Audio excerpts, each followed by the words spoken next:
Welcome back. હવે વાત કરીએ ભાવનગરની તો ભાવનગર જિલ્લાના મહુવા સ્થિત સરકારી હોસ્પિટલમાં સીલિંગ પંખા પડવાની ઘટનાઓ સતત બીજા દિવસે પણ સામે આવતા દર્દીઓની સુરક્ષા અંગે ગંભીર સવાલો ઊભા થયા છે। મળતી માહિતી પ્રમાણે પુરુષ વોર્ડમાં સીલિંગ પંખો નીચે પડ્યો હતો। સદનસીબે આ ઘટનામાં એક યુવકનો આબાદ બચાવ થયો છે। 2 દિવસ પહેલા પણ મહિલા વોર્ડમાં એક પંખો પડતા બાળકની માતાને આંખ અને શરીરના ભાગે ગંભીર ઈજા પહોંચી હતી।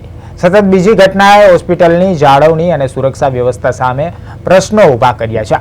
નોંધનીય છે કે 1 વર્ષ પહેલા લાખો રૂપિયાના ખર્ચે હોસ્પિટલનું રિનોવેશન કરવામાં આવ્યું હતું, છતાં આવી ઘટનાઓ બનતા સ્થાનિકોમાં રોષ ફેલાયો છે અને જવાબદારો સામે કડક કાર્યવાહી કરવાની માંગ ઉઠી છે।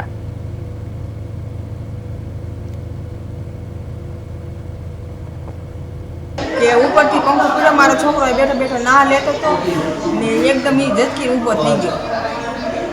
એમ કે ઈજા પહોંચવામાં આવી છે કે શું પડવામાં કાલ આવ્યો છે? પંખોથી પડ્યો થોડા બેનની માથે, આ પાછા બીજા દર્દી માથે પડ્યો તો એને શું થાય એમ અલગત બધું આવી એમ કે સરકારી જાનમાં રાખવું પડે ને બધું એમ લોકોને।